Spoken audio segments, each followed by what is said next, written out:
Halo, hai awesome people. Kembali lagi bersama di App Talk. Kali ini kita bersama Mbak Mia Amalia. Halo, Saya di sini. awesome people. Awesome people. Nah, Mbak Mia Amalia ini seorang network marketer dan juga life coach. Nah, makanya dia sering sekali nih menampilkan personal branding dia nih, terutama di media sosial ya. Nah, Mbak Mia, ini mau tanya nih, kebetulan di A Plus sendiri ini mulai tahun 2020 sebenarnya ya, cuman karena ada pandemi, terus 2021 nih mulai recover, mulai berdatangan nih klien-klien yang membutuhkan personal branding ya, baik mungkin dia profesinya mungkin lawyer atau mungkin ahli expertise di perhiasan, kayak gitu ya. Jadi even politisi gitu ya, politisi kan pasti juga butuh ya personal branding. Kalau dulu zaman-zaman dulu kita bilang personal branding itu pencitraan, ya kan? Tapi ternyata makin kesini kok kayaknya dibutuhkan. Nah, sebenarnya personal branding tuh apa sih Mbak? Dan seberapa penting sih si personal branding ini? Oke.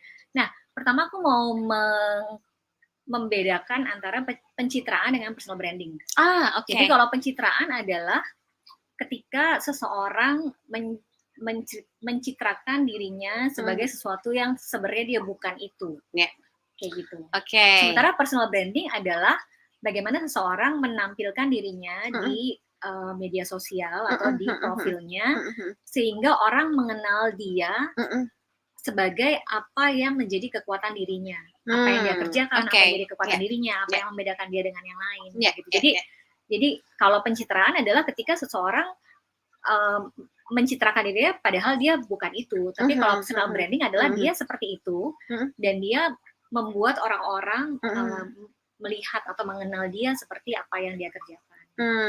Nah, seberapa penting nggak sih Mbak personal branding itu kan kalau tadi kan emang bagaimana apa kekuatan diri kita itu yang memang ditampilkan kan di elevate gitu kan ke ranah publik gitu ya. Seberapa penting personal branding ini dan apakah ada dampak negatifnya gitu? Dalam arti gini, kan kadang-kadang ada juga saya dengar misalnya orang dia nggak mau even nggak punya akun media sosial ya karena mungkin karena dia pekerjaannya lawyer gitu ya satu, jadi nggak mau terlalu dilihat ya. Jadi ternyata nggak semua orang kayak Hotman Paris ya, teman-teman. Terus yang kedua ada juga yang mungkin dia pengusaha takut nanti ketahuan pajak atau apa gitu. Nah sebenarnya seberapa signifikannya sih personal branding ini misalnya ke usaha kita atau mungkin Mbak Mia kan juga seorang network marketer ya. Seberapa penting tuh dampaknya personal branding Mbak Mia ke profesi Mbak sebagai network marketer? Nah ini ada dua hal nih. Jadi kalau tadi ketakutan bahwa personal branding itu akan menampilkan hal-hal yang nggak mau dilihat. Justru perlu dilihat kalau personal branding itu dilakukan sehubungan dengan apa yang ingin ditampilkan sehingga yang ditampilkan itu menunjang profesi. Kayak misalkan kita ngomongin nggak jauh-jauh deh ya, nggak jauh-jauh misalkan dari profesiku sebagai seorang profesional network marketer. Kenapa aku work on my personal branding karena di luar, even sebelum aku menekuni network marketing atau mungkin orang lebih mengenalnya sebagai MLM adalah MLM sudah diberi citra negatif. Citra negatif misalkan orangnya pushy, suka jebakan Batman, kayak gitu. Itu yang bikin aku ngerasa penting buat aku untuk nge-branding diriku sebagai seorang network marketer atau profesional di bidang MLM yang tidak pushy, tidak jebakan Batman. Karena aku benar-benar pengen sharing ke mereka hal-hal yang otentik tentang bisnis ini gitu, biar kalau mereka memutuskan either jadi customer atau jadi partner bisnisku adalah karena mereka memang mengerti bahwa ini adalah yang mereka mau. Satu. Yang kedua, kalau memang kalian tidak ingin menampilkan hal-hal yang tidak ingin kalian orang-orang yang tahu, dilihat aja apa yang ditampilkan itu sesuai nggak dengan tujuannya. Kayak misalkan tujuan aku dengan personal branding adalah orang-orang tahu bahwa menjadi seorang network marketer adalah pilihanku, bukan aku dijebak. Aku share, jadi lewat sekian postingan aku di sosial media orang jadi tahu bahwa sebelum aku menjadi seorang network marketer apa yang aku lakukan, apa yang membuat aku memutuskan ini, kayak gitu. Atau misalkan seorang tadi kalau seberapa signifikan sih personal branding untuk bisnis? Sangat signifikan, karena kayak kita ngomongin misalkan kita ngomongin agen asuransi. Ada berapa juta orang yang punya profesi seperti itu. Tapi kenapa seseorang memilih agent A atau agent B? Pasti ngelihat, oh agent A ini kalau gue lihat kayaknya dia orangnya ABCD. Gitu. Jadi kayak kita ngelihat trustworthy-nya sih kalau kayak agen asuransi. Jadi gunakanlah personal branding itu untuk membuat orang-orang kenal siapa kalian, sehingga orang-orang yang membutuhkan servis itu menjadi percaya dan memilih kalian sebagai orang yang akan mereka hubungi. Iya, itu benar banget sih Mbak. Karena kadang-kadang orang bisa menjudge dari misalnya apa yang kita tampilkan gitu ya, terutama di media sosial. Nah, ini saya jadi kepikiran juga nih, karena ada teman saya juga yang sebenarnya dia seorang entrepreneur ya, gitu ya. Tapi mungkin salah memposisikan personal branding ya, kalau saya pikir ya. Jadi mungkin karena kemarin kan juga lagi hits ya, working from Bali. Jadi dia malah posting foto-fotonya dia di Bali yang emang ya kalau di Bali kan semua indah ya Mbak, dari pantai, dari gunung, pokoknya semua indah. Nah itu mungkin akhirnya membuat partner bisnisnya somehow mungkin jadi kayak apa dia benar-benar bekerja atau enggak untuk achieve gitu ya untuk goalsnya dia. Terus akhirnya malah mereka berpisah gitu ya, bercerai secara akte perusahaan. Karena mungkin ya itu ya sebenarnya kalau yang ditampilkan dia ya kehidupan dia di Bali, tapi mungkin kehidupan dia di Bali yang tidak menunjang itu tadi goalsnya dia mau dilihat sebagai entrepreneur apa gitu ya Mbak ya. Iya, atau kalaupun memang mau menampilkan itu hubungkanlah dengan bagaimana itu akan menunjang bisnisnya. Misalkan kayak aku nih, kalau aku lagi keluar, aku akan menonjolkan bahwa hey, profesi saya memungkinkan saya bekerja dari mana aja loh. Gitu. Jadi buat orang-orang yang ingin mencari peluang bisa melakukan sesuatu yang bisa dilakukan di mana aja di waktu yang kalian pilih, ini bisa loh jadi sesuatu yang dilirik. Atau kalau kasusnya tadi yang entrepreneur, kalau mungkin nggak ada salahnya dia menampilkan hidupnya yang kayaknya seneng-seneng, tapi kalau tapi bisa jadi postingannya itu tidak di-link ke misalkan keberhasilan usahanya atau bagaimana itu membuat usahanya berjalan terus kan. Kan sebenarnya bisa juga kalau dia mau pakai postingan itu untuk kredibilitas perusahaannya, dia bisa misalkan di captionnya bilang bahwa hey, pandemi ini nggak membuat usaha kami kenapa-kenapa, karena pada kenyataannya saya bisa di sini dan tetap berhubungan dengan partner saya, atau bisa saya tetap jalan, misalkan kayak gitu. Jadi itu sebenarnya lebih ke bagaimana mengolah sesuatu event menjadi pesan yang mendukung apa yang mau kamu promote. Oke. Jadi kita lihat dulu goals atau tujuannya ya. Nah kalau personal branding Mbak Mia terus ke profesi Mbak sebagai juga pengaruhnya profesi Mbak Mia sebagai network marketer, signifikannya seberapa jauh Mbak? Apakah memang ada jadi datang leads ya? Yes. Jadi ada beberapa partner bisnisku yang terbaru tuh. Jadi aku punya temen yang aku kenal dari tahun 2006. Kayaknya aku tahu deh. 2006. Terus gosip banget. 15 tahun kita nggak pernah. 15 tahun tuh kita nggak pernah ketemu. Oke. Gitu. Terus ibunya ada masalah dengan jantung. Gitu. Nah dari Facebookku, dari Instagramku, dia tahu bahwa aku ada di perusahaan yang sekarang aku berkecimpung nih. Akhirnya dia tanyalah nomor teleponku ke temanku. Gitu. Artinya kan ternyata apa yang aku posting bisa mengundang dia untuk mengontakku. Jadi dia emang udah nggak punya nomor teleponku, dia tanya ada nomor telepon dia nggak gitu. Terus dia nelfon, nih gue dapet nomor telepon lu dari si ini, ketemu dong. Terus ketika ketemu akhirnya dia bilang bahwa nyokap ada sakit jantung, lu bisa rekomen apa. And then long story short, akhirnya sekarang dia jadi salah satu partner bisnisku di network marketing ini kayak gitu. Itu kerasa banget. Atau misalkan kayak sesimpel itu deh, kan aku kadang-kadang suka secara subtle di story aku lagi skincare atau apa gitu. Jadi kayak gini deh, waktu skincare di perusahaanku mulai baru mau launching, aku cuma bilang ini nyoba serum baru sekian lama, lihat bedanya nggak? Nah, beberapa teman SMA aku yang memang tahu kalau aku tuh skincare junkie dan kulitku sensitif, langsung nanya, nih lu pakai apaan ini? Dan mereka jadi customer. Itu juga sebenarnya secara nggak sadar aku ternyata sudah melakukan personal branding, karena secara konsisten aku memang selalu sharing kalau aku tuh punya problem kulit sensitif, kalau aku selalu cari produk-produk yang natural. Itu nggak pencitraan atau dibuat-buat, tapi sekarang aku baru sadar, oh ternyata gue udah nge-branding diri gue sebagai skincare junkie ya, karena aku share pencarianku untuk skincare yang natural, yang buat kulit sensitif kayak gitu. Jadi kayak itu juga bedanya personal branding sama pencitraan. Kalau pencitraan adalah bisa jadi iya, bisa jadi enggak. Kalau personal branding adalah ya memang begitu adanya. Cuman mungkin orang dulu melakukannya tanpa direncanakan. Kalau sekarang direncanakan sehingga benar-benar efektif untuk harus ada plannya ya. Berarti kalau misalnya di sosial media kan ada juga itu mungkin teman-teman yang suka curhat di media sosial gitu ya, nangis-nangisnya, menderu-derunya di media sosial. Is it okay or not? Atau memang itu akan pengaruh ke personal branding dia? Nah ini, jadi pikirin aja gini, misalkan kalau kalian suka kayak van ya, buang sampah ke sosial media. Bayangkan kalau kalian menjadi partner bisnis dirimu sendiri. Kamu akan berpartner dengan orang yang seperti itu enggak gitu. Tapi nggak berarti kita nggak bisa ngeluh.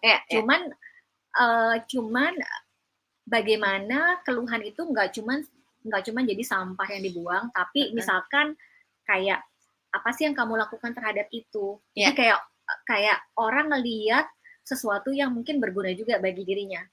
Misalkan aku pernah burnout kan, breakdown.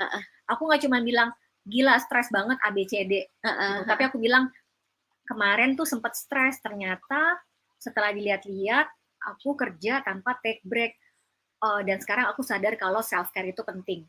Kayak gitu. Ketika orang baca itu kan jadi dapat sesuatu bahwa ternyata self care penting gitu. So jangan cuman buang masalah, jangan cuma nyampah aja ya. Tapi juga kasih how you handle that, solusinya gimana, sesuatu yang bisa jadi berguna buat orang-orang yang baca. Wah, menarik nih. Nah, mungkin kita juga harus tanya nih dari generasi, kalau aku kan generasi Zenial ya, X mendekati milenial ya. Tapi bukan kolonial. Nah, kita tanya ke generasi milenial nih, gimana? Mungkin kan kalau teman-teman di generasi milenial mereka lebih sangat paham personal branding ya, karena mereka lebih main TikTok gitu ya, kayak semua dimainin. Coba kita tanya ya. Ini udah ada Hana. Hai Hana. Hai Mbak. Mbak, halo. Halo Hana. Iya, seru banget nih tadi aku udah nyimak ngomongin ini udah nggak mute ya? Hai, nggak kedengeran nih suaranya. Halo. Nah, kedengeran. Oke. Iya, tadi aku udah nyimak nih, seru banget tadi obrolan Mbak Mia sama Mbak Mirna nih tentang personal branding. Nah, iya Han, ini tadi kan udah nanya ya, kenapa sih gitu pentingnya personal branding gitu ya, terutama kalau kita sekarang di media sosial gitu ya. Dan ternyata tuh memang kalau kita mau nyampah di media sosial nggak boleh sembarang nyampah, jadi harus ada outputnya yang pasti disebut output yang dihasilkan apa gitu.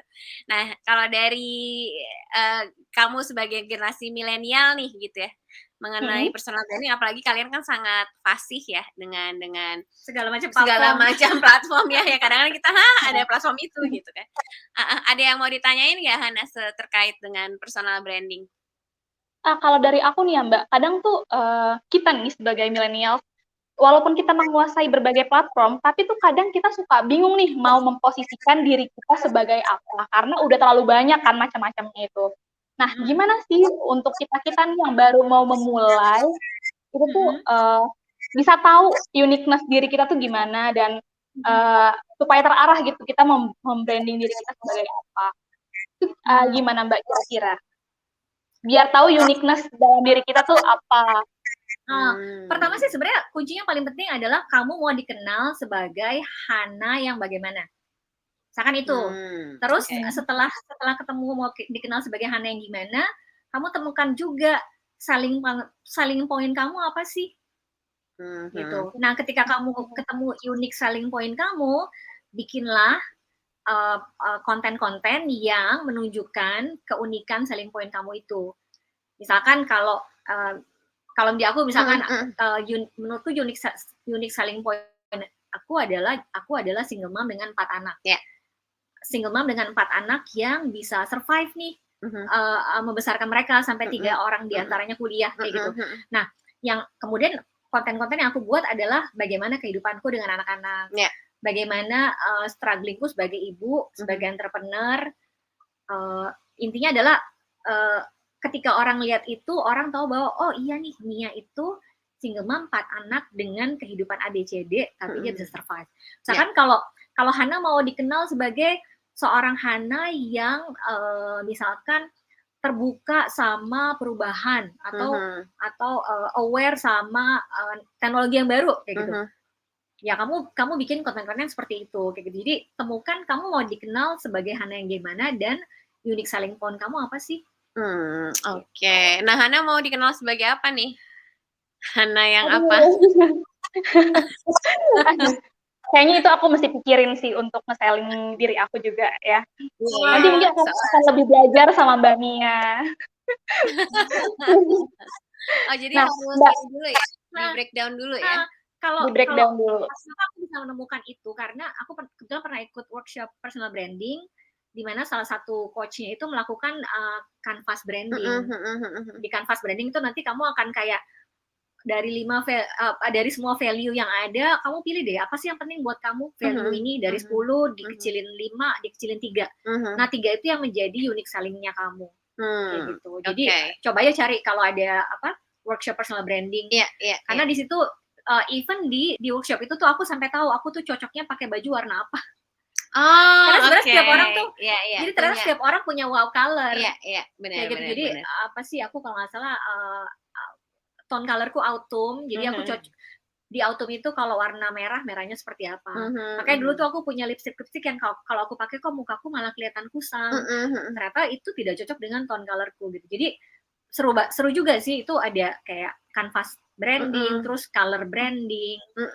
Akhirnya aku tahu, dan setelah itu ada digital branding. Setelah yang ininya semua ketemu, gimana aku merepresentasikan itu di sosial media aku. Iya. Gitu. Oh, berarti Hana harus mikir sebagai personal branding sebagai praktisi humas yang apa nih? Praktisi humas yang praktisi humas yang bisa menjadi pendengar yang baik buat klien atau yang mengakomodasi. Aku nggak ngerti tapi kira-kira kayak gitu. Sehingga ketika klien lihat kamu, dia yang gue mau di-handle sama Hana gitu. Iya benar. Masalah klien ya. Ini pengalaman tapi bukan Hana ya, tapi ada salah satu tim lainnya gitu ya di A+ gitu. Dia memang di Instagramnya dia tulis gitu ya, your trusted consultant ya. Nah, itu dia. Dan kita tuh nggak nyangka sebenarnya kalau klien akan ngecek, and it's end up kliennya ngecek gitu, dan dia bilang, oh yeah, that's my trusted consultant. Tapi jangan sampai juga nge-branding diri sebagai your trusted consultant, tapi terus isinya sampah-sampah curhatan gitu. Jadi apa yang kamu tulis di profil itu tercerminkan dalam posting-postingan kamu. Harus relate ya Mbak, berarti harus relate dengan apa yang kita mau gambarkan ya, kita selling gitu. Karena kalau cuman jadi profil, bisa jadi yang pencitraan itu. Iya. Kok profilnya gitu tapi postingannya begitu. Your trusted consultant tapi kok kayaknya ngasih proposal lama banget. Atau yang trusted consultant tapi story-nya marah-marah sama klien. Iya. Oh iya, ada juga yang suka marah-marah. Klien mau. Benar. Terus kan orang gini, gila ntar gue meeting sama dia dicurhatin lagi di sosial medianya kan. Iya, ada kayak gitu. Iya. Terus ya, bukan di tim Etos tapi di lain ya. Aku juga sebenarnya adalah buat semua orang hati-hati dengan sosial media karena sekarang sosial media jadi kredensial kita. Yes, correct. Banyak banget kasus di mana seseorang kehilangan pekerjaan karena apa yang mereka posting kan, gitu. Karena yang kamu posting nggak cuman berimpact pada diri kamu, tapi berimpact pada apa yang kamu kerjain, pada perusahaan kamu. Iya benar. Kadang-kadang HRD juga ngintip ya, kayak apa atau yang kamu posting kita gitu. Atau kamu lagi ngelamar, terus ada Hana nih, kayak gimana sih kehidupannya? wah gila kerjaannya marah-marah mulu, ngeluh mulu udah gitu ngeluhnya justru karena dia males, ya udah jangan di-hire gitu. Iya, itu, referensi yang paling gampang ya, gitu. Oke, ada lagi nggak Berarti Hana? kayak sekarang Ya. media sosial itu sebagai CV digital kita juga ya Mbak Mi, Yes, secara nggak langsung ya. itu jadi digital recordnya kita. Makanya hati-hati dengan apa yang kalian posting. Ya, bener sih, bener. Kadang-kadang kan orang, mungkin orang itu belum pernah kenal kita secara langsung, tapi dia akan melihat dari jejak digital kita gitu ya di medsos. Ini kita biasanya posting tentang apa sih gitu kan. Dari situ dia akan menilai pasti ya. Benar. Nah, ada lagi nggak Hana dari kaum milenial? Nah, kalau aku sih mau nanya nih, kan banyak nih yang Mbak influencer. Nah, influencer yang memang good influence, ada juga yang bad influence. Apakah yang bad influence itu juga cara dia untuk membranding diri dia? Apakah itu sesuatu yang menurut Mbak Mia perlu di-brandingkan atau gimana Mbak? Nggak, kalau itu sih jadi gini, kalau bad influence yang mereka melakukan nggak sengaja, aku ngelihatnya sebagai mereka sebenarnya belum sadar bahwa apa yang mereka tampilkan itu bisa nge-brand dirinya. Tapi kalau bad influence yang secara sengaja, berarti memang mereka secara sadar punya value itu dan memang pengen orang-orang tahu bahwa dia seperti itu gitu. Jadi makanya buat aku sebenarnya label influencer itu berat dan tanggung jawabnya besar sekali karena berapa orang yang kamu pengaruhi kan. Kemudian harusnya seorang influencer secara sadar sebelum posting lihat impact-nya apa sih postingan saya ini untuk follower saya. Kayak gitu. Iya, contohnya bener. Kayak Ernest deh, aku appreciate dia banget kan ya. Jadi ketika salah seorang ketika pasangan selebritis meninggal kan dia sempat nge-tweet soal anaknya dan warisan bla bla bla. Tujuannya baik, tapi kemudian ketika itu menimbulkan polemik dan malah jadi rame, dia nge-delete tweetnya dan akhirnya ngomong kenapa niat dia nge-tweet itu apa, tapi kemudian yang terjadi apa dan karena itu bukan tujuan lagi dia, makanya dia mendelete. Itu menurutku adalah seorang influencer yang bertanggung jawab ya. Yang bertanggung jawab sama apa yang dia lempar ke audiens atau ke dunia maya. Jadi be mindful lah kalau kalian merasa diri sebagai influencer, coba tanya sama diri sendiri, pengaruh seperti apa sih yang mau kalian kasih ke follower kalian? Iya, benar. Gitu. Jangan follow influencer yang kadang-kadang cuman jadi kompor ya.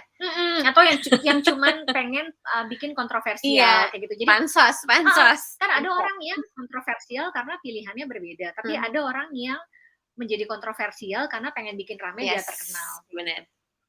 Dilihat juga. Nah itu, jadi pilah-pilah. Berarti kita sebagai audiens pun harus bisa ngefilter ya Mbak gitu. Dan mungkin sebagai influencer kita juga mesti ngefilter apa yang akan kita share gitu ke publik gitu ya Mbak. Betul. Iya, buat si audiens sendiri reguler lah melakukan digital detox. Gitu kan kalau gini, kalau kita makan makanan yang nggak sehat kan badan kita nggak sehat kan, jadi butuh detox. Nah, kalau pikiran-pikiran yang masuk ke kita pikiran nggak sehat juga kita butuh melakukan digital detox gitu. Jadi kayak sebulan sekali lihatlah yang kalian follow, ada nggak yang perlu di unfollow. Gitu. Karena sebenarnya apa yang kita baca itu akan ngeset kita ya. Gitu. Tapi tadi setuju banget tuh balik lagi ke masalah influencer ya. Soalnya aku jadi ingat ada social media report dari Hootsuite tahun 2021 ini, salah satu isi laporannya itu bilang bahwa zaman sekarang ini influencer itu sangat mempunyai pengaruh sebagai jembatan antara target audience dengan brand. Jadi orang sekarang lebih percaya influencer daripada kayak artis dan sebagainya ya gitu ya. Karena mereka melihat influencer tuh sebagai people like me gitu kan. Nah jadi memang itu benar kata Mami ya, kita harus detox, kita lihat siapa yang kita follow gitu. Karena mestinya kita follow people yang just like us gitu. Bukan yang malah aneh-aneh dan malah jadi racun buat pikiran kita gitu ya Mbak ya. Pilihlah influencer yang punya value yang sama yang kita usung kayak gitu kan.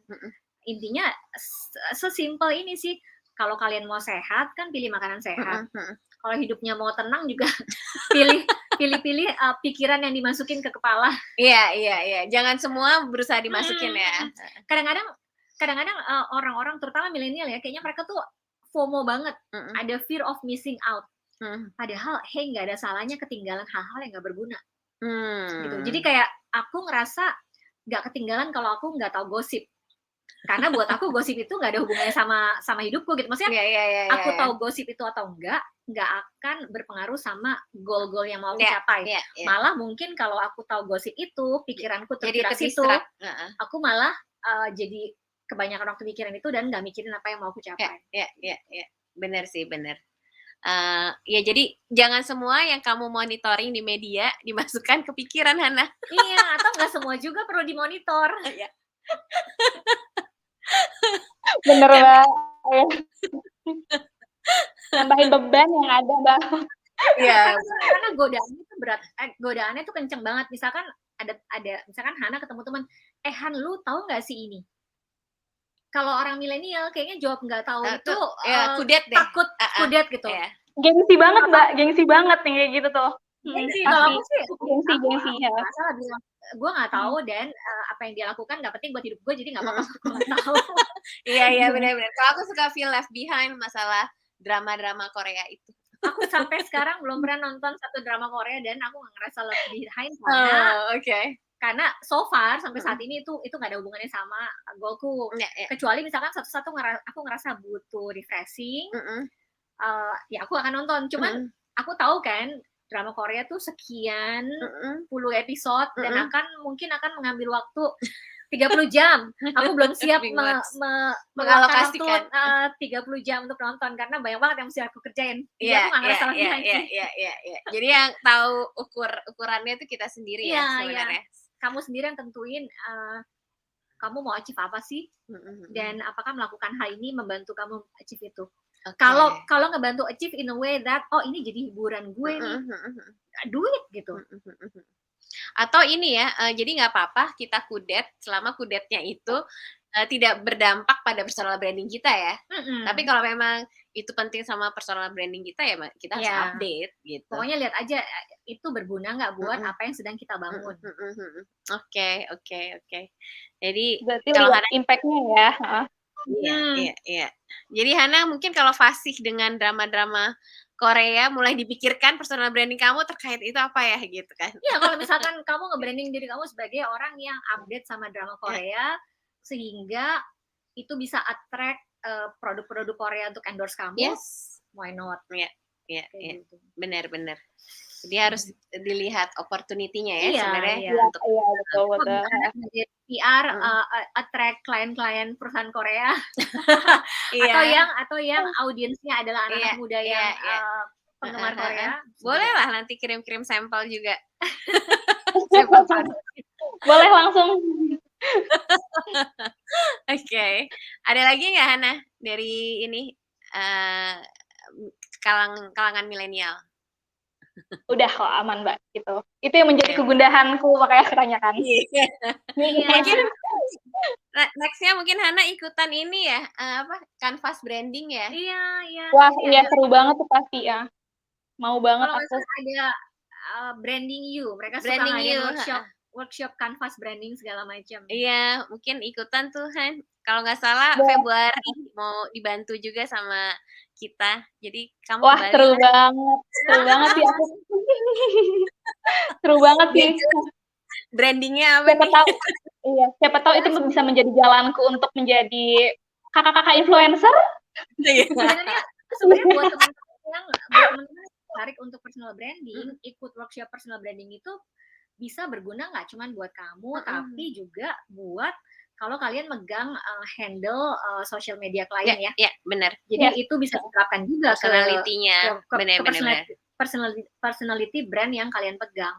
Nah, tapi ada nggak sih sebenarnya jadi mikir nih ya, kayak tadi kan mungkin ada beberapa orang yang memang profesinya sangat apa ya, mungkin krusial atau bagaimana ya, jadi kayak mungkin lawyer ya, kayak pengacara ya. Ada beberapa pengacara yang memang dia nggak mau punya akun media sosial gitu ya. Padahal itu kan sebenarnya bisa membantu personal branding-nya gitu. Ya, itu bisa membuat orang-orang mengenal dia lawyer yang seperti apa sih. Gak harus kayak Hotman Paris ya. Jadi misalkan dia lawyer yang Bener. fokus pada hal-hal apa, lawyer yang support hal-hal apa, sehingga kan itu juga akan attract klien yang ranahnya di yang dia support itu. Benar.